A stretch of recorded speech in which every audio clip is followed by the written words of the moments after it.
Oi, pessoal. Então, quero recapitular algumas das ideias que nós discutimos no outro vídeo, pontuando então a necessidade de estabelecer como primeiro pilar das discussões de gênero esse binômio natureza e cultura, lembrando que o gênero, portanto, é um conceito que veio emancipar as relações sociais das explicações normativistas ou de explicações com base numa natureza, né, num essencialismo biológico. Então, o gênero vem superar essa maneira, né, que historicamente se constituiu para diferenciar as questões ligadas aos papéis e atributos, né, ao ser e estar do feminino e do masculino, tá? Superar esses binarismos e trabalhar com a lógica de que se isso é uma construção sociocultural, se é uma construção sócio-histórica, então nós temos que refletir sobre as maneiras como a gente constrói essas percepções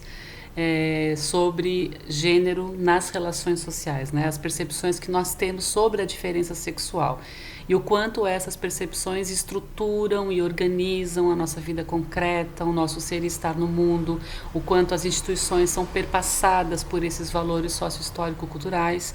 Então aqui a gente vai perceber logicamente a ideia de que gênero, portanto, é um conceito que traz uma ideia de emancipação, que traz uma ideia de descolamento do biológico, sem negar o biológico, sem negar, né, a existência de uma natureza, mas mostrando que ela não é, portanto, o referencial primordial, que ela não é o primado, que ela não é a base, que ela não é aquilo que sustenta essas construções que fazemos enquanto sujeitos, né? Então aí tem toda uma construção que demonstra o quanto historicamente nós não fomos pensados e não fomos preparados para uma concepção de cidadania que remete a uma ideia de construção, né? A uma ideia de que as coisas não vêm prontas, as coisas não vêm acabadas, mas isso faz parte de um processo de subjetividades e faz parte de um processo também de obtenção de uma agência, né? De uma capacidade de agência, uma capacidade de ação, né? Isso,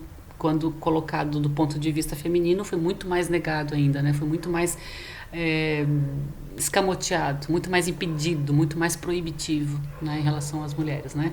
Então, para fechar a primeira discussão que eu iniciei na última aula, a gente não pode colocar, portanto, todo o peso sociocultural em cima dos marcadores biológicos, né? A gente está dizendo que gênero é uma categoria que veio emancipar esse olhar, que veio superar essa forma de nominar e de classificar as diferenças e construir, portanto, né, essas hierarquias entre os homens e as mulheres, né, esses binarismos, para dizer, portanto, que nós somos sujeitos além dos nossos corpos, né, que nós somos mulheres e homens além dos nossos paradigmas biológicos. Então, por conta disso, eu vou para o segundo aspecto, para o segundo pilar que eu já referenciei no último vídeo, que é pensar o gênero enquanto mosaico. Né, pensar o gênero enquanto aquela categoria.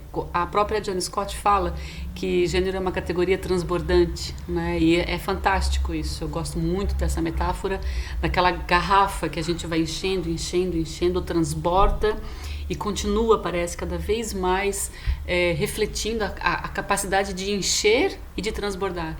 Então nós somos indivíduos, né, homens e mulheres, que devem fazer uma reflexão sobre aquilo que foi introjetado, aquilo que foi colocado sobre as nossas consciências, sobre os nossos corpos, aquilo que foi definido a priori como um jeito de ser homem, um jeito de ser mulher, né? Então, a gente observando a metáfora de uma categoria transbordante, eu comparo com as imagens de um mosaico, eu comparo com aquelas irregularidades que um mosaico permite, né? O jogo de tamanhos, o jogo de cores, o jogo de imperfeições geométricas, as combinações que são possíveis fazer, e também remetendo até à ideia de um caleidoscópio, né? Eu acho que quem foi na época dos anos 70, dos anos 80, como eu, tinha muito facilmente contato, né, com aqueles caleidoscópios. Os nossos avós faziam, né, pelo menos os meus faziam muito isso. E a gente brincava com aquelas imagens, né? A gente olhava para o caleidoscópio e a imagem se transformava, fugidia, né? Você não consegue nunca eternizar aquele momento, né? Então pensar que a natureza não é, pensar as questões de gênero não do ponto de vista da natureza, mas do ponto de vista da cultura, é perceber o quanto a gente ressignifica os papéis da feminilidade, os valores, as concepções de homens e mulheres.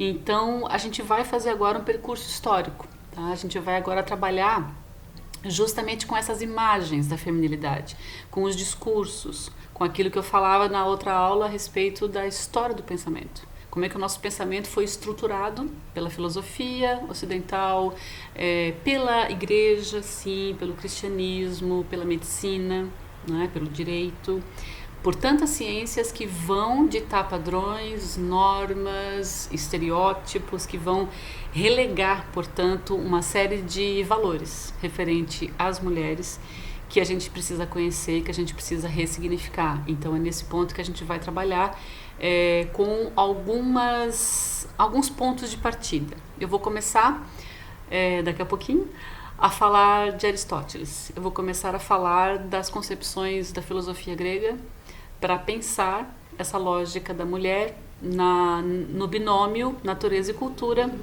esfera pública e esfera privada. Né? A gente vai trabalhar o quanto, perceber, né, o quanto as discussões do privado estão atreladas à natureza e o quanto as questões do espaço público, da esfera da ação, da transformação, do discurso, né, ela está vinculada ao público e, portanto, ao masculino. Então a gente vai fazer uma incursão, um passeio entre algumas obras dos clássicos antigos e pensar o quanto eu escolho Aristóteles por conta do próprio peso cultural que ele teve na Idade Média, né, de como as suas ideias foram fundamentalmente recapituladas e ressignificadas e reafirmadas no cristianismo medieval. Então vamos fazer um passeio daqui a pouquinho, tá bom? Um abraço.